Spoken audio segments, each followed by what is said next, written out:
علامہ صاحب یہ سوال میرا ہے خاص طور سے یہ بات بھی پوچھوں گا میں اپنی بات کو مفتی صاحب نے جو فرمایا یہ سوال بھی پوچھوں گا اگر مزاج رسول سے آشنا صحابہ کرام اس بات کو نہیں سمجھ سکے تو ہم کیسے سمجھ بالکل آپ صحیح کہہ رہے ہیں. بسم اللہ الرحمن الرحیم. میں تمام تر چیزوں کو سب سے پہلی بات یہ کہ جو بات انہوں نے کہی رسول خدا صلی اللہ علیہ وسلم نے خلیفہ اول مسلمانوں کے پیچھے نماز پڑھی, ہمارے کسی بھی شخص کا یہ عقیدہ نہیں ہے, حتیٰ کہ ہم اس چیز کو بھی تسلیم نہیں کرتے کہ وہ مولا علی رسول خدا کو نماز پڑھا سکتے ہیں. ہم کہتے ہیں رسول خدا صلی اللہ علیہ وسلم امام الانبیاء ہیں, ان کے پیچھے نماز ہر شخص پڑھ سکتا ہے, کوئی ان کو پڑھا نہیں سکتا. یہ عقیدہ ہے, یہ ہمارا عقیدہ. مگر تاریخ اور روایت تو کچھ اور ہے. یہ ہمارے کسی بھی کتاب میں ذکر نہیں ہے. یہ جن برادران کا ہے انہوں نے اب ذکر کیا, 10 دفعہ ذکر کرے, یہ ان کی رائے ہوگی.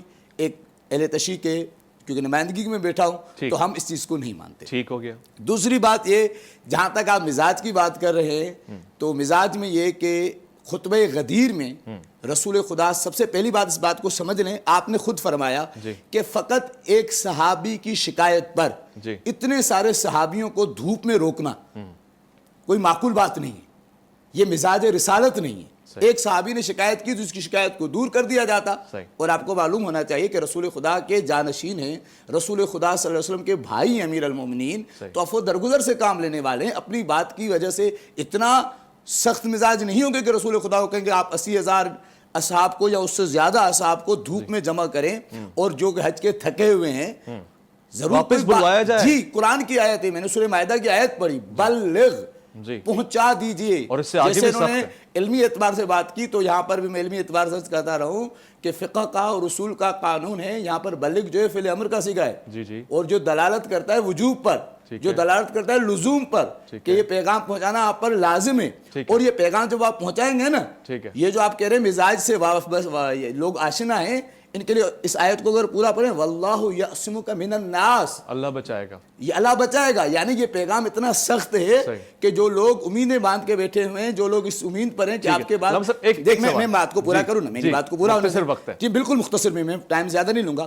ہمارا یہ ماننا ہے کہ امیر المومنین کی خلافت کا اعلان تھا, اسی لیے جو سقیفہ میں لوگ جمع ہوئے تھے رسول کی وفات کے وقت, اس میں امیر المومنین نہیں تھے. اچھا نہیں تھے, ٹھیک ہے, یہ واضح اس میں امیر المومنین نہیں تھے, اور امیر المومنین کی خلافت کا اعلان تھا, اور امیر المومنین کا تلوار کا نہ نکالنا, اس کے لیے رسول خدا صلی اللہ علیہ وسلم کی وصیت تھی, اور بہت سارے عوامل تھے. لیکن یہ امیر المومنین کی خلافت کا فقط ہمارے مصادر میں بات کو پورا کر دوں, خطبہ غدیر فقط امیر المومنین کی ولایت کا نہیں, بلکہ امیر المومنین سے لے کر, میں نے ابھی مسجد رضا میں پورا خطبہ غدیر پڑھا, امیر المومنین سے لے کر امام مہدی اجل اللہ تعالی فرجہ شریف تک سب کی ولایت اور خلافت کا اعلان تھا.